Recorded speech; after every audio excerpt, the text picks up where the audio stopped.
Why would a string of strangers make incredible sacrifices to give the gift of life? Their selfless acts could give hope to countless others in need or come with grave consequences. It's a medical race against the clock, and Nightline co-anchor Juju Chang is heading into the OR. It's 6 a.m. Are you feeling okay? These patients are strangers, but they're about to save each other's lives. I'm not worried about me, I'm worried about my baby. If all goes well, they'll be forever linked in what's about to become the longest living donor kidney transplant chain performed in one American hospital. 21 kidneys, 21 lives transformed. Things are looking great. We have another 7 transplants planned this week. And this is Dr. Jamie Locke. She's both transplant surgeon and matchmaker at the University of Alabama at Birmingham Medical Center. She's helping expand the pool of potential kidney donors and recipients by creating chains of living donors. It works like this. A recipient needs someone, a spouse, a parent, a friend, willing to donate a kidney to a complete stranger so that they can receive a kidney from a stranger in return. This is where the magic happens and the maestro lives, right here. By Dr. Locke's side is lead nurse Katie Stegner, who pores over patient data, looking for elusive matches between potential donors and recipients. But I'll go through this every day and just click it, and it keeps coming up, no matches. So then what I have to do is go through and make lists for myself. So this is basically your haystack, and you're looking for the needle in there somewhere. Her cramped office and tidy whiteboards tell the story of just how difficult it is to find a workable match between blood and tissue types. And so what drives you about this? Just meeting the patients and them being so, I'm getting emotional, being so happy. Katie is a hardcore OR nurse, but getting to know these patients has softened her heart. At my old job, I wasn't as involved. I was involved solely in the OR, and they were just abdomens. Now they're really people. Hey, Caitlin, how are you? People like 18-year-old high school student Caitlin Piquel.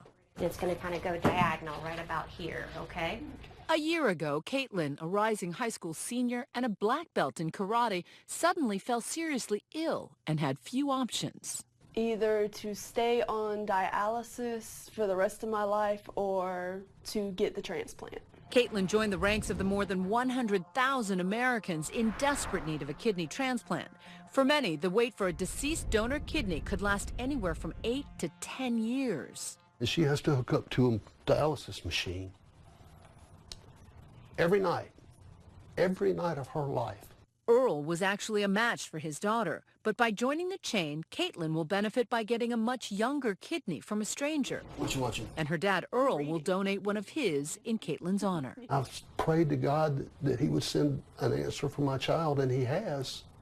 How can I refuse someone else? Any questions or anything? The day before surgery, who that someone is remains a mystery. It's very important that we kind of keep everything completely anonymous going in, right. But usually the day after when people are up for it, they usually kind of meet up.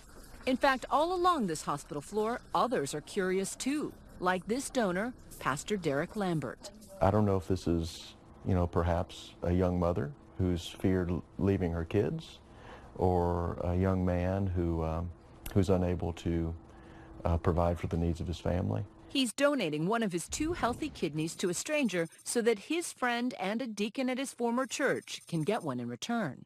It's a moment worthy of a little prayer. So, Father, we entrust this to you, and we do so in the name of Jesus. Amen. And just next door, though neither of them knows it, is indeed a wife and mother of 2. Allison Nelson is about to receive the pastor's gift of life. I think it's the most unselfish thing anyone can do. This young mom is getting the pastor's kidney because her cousin stepped forward and volunteered to donate on her behalf. People keep telling me how brave I am, and I keep saying, I don't think that I'm brave at all. I think that everybody would do this if they had the person that, if the right person needed it. Courtney may be modest, but her mother is overwhelmed. I cannot believe that I've got such a good, loving daughter. And what they don't know is that cousin Courtney's kidney is destined to provide a fresh, new start for high schooler Caitlin. Tomorrow, we start a new chapter in her life. It's dawn on the day of the surgeries. Dr. Locke and Katie check in on the two donors just minutes before they head into surgery. Happy Kidney Donation Day! I kept thinking, well, I'll get nervous as it gets closer, and I'll start to worry when it's almost here, and it doesn't get much closer than this, and I'm still good. The donors will go into surgery first. It's a carefully timed choreography to ensure that the kidney will spend as little time as possible outside of a human body. By 7:30, Dr. Locke is scrubbing in to remove Pastor Derek's healthy kidney. Next door, cousin Courtney is being wheeled in to have one of hers removed as well. We're planning for a laparoscopic left-sided donor nephrectomy. Like any surgery, removing a kidney is not without risk or potential complications, but most people can live a completely normal life with just one kidney. While the precious organs are being removed, the people who are about to receive them have come down to pre-op. But this morning I feel very calm. Happy Kidney Day! Down the hall, high schooler Caitlin and her parents await. Very excited, nervous, but still excited.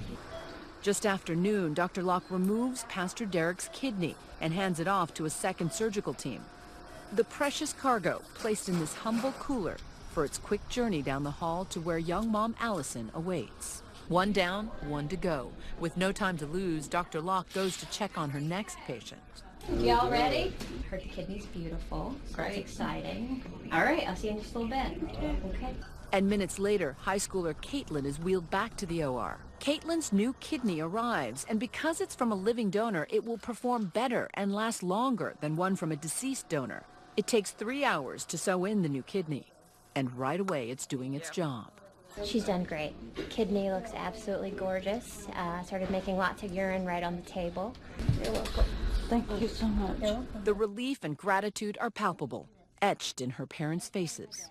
Within 24 hours, high school student Caitlin Piquel is taking her first shaky steps with her new kidney on board. Down the hall, Pastor Derek is sitting up in a chair, minus a kidney, but his good spirits intact. What would you say to folks who are skeptical about, like, oh, I could never be as generous as Pastor Derek? If we want someone to help us in our time of need, we have to be willing to help in their time of need. And Caitlin's dad is once again optimistic. Thinking about her future, being able to go back to college, start dating boys again, doing all the things that an 18-year-old young adult should be able to do. What's barely registering is the fact that he's about to donate his own kidney tomorrow to keep the chain going. Donor chains like this one can potentially revolutionize the way those in need are matched with potential donors. But according to Dr. Locke, what's missing is one centralized system. If we could do that, then I think we would really be able to optimize living kidney donation in this country, and I think we could actually begin to make a significant dent in our waiting list. These patients don't have to wait any longer. 24 hours after surgery, we're there as they're about to meet their mystery donors. I think why we're all here is so that we can meet each other. Ms. Nelson, you've got your kidney from Mr. Lambert. Thank you. Courtney came forward to donate in honor of Allison, and she donated to an 18-year-old young woman who now can go back to getting back to life, Miss Piquel. And our older daughter, Alana, she's 13.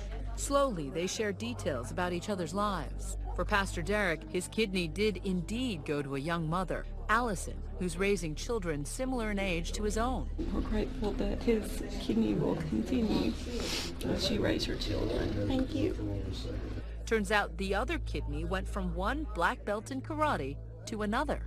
I was hoping that would be her donor, and it was. I'm assuming the doctors say you can go back to doing martial arts afterwards? Right, just no sparring or grappling. Yeah, no more contact, but can't risk hurting the kidney we have left. It's a gift that must be taken good care of, and a gift that will forever unite these patients, their families, and the medical team that brought them together. You look into people's eyes and you see hope that wasn't there before. You see the promise of a future that they weren't sure they were going to have. Our thanks to Juju for that report, and to the University of Alabama at Birmingham. Last week, they completed their 29th transplant. The donor, a member of Pastor Derek's former church.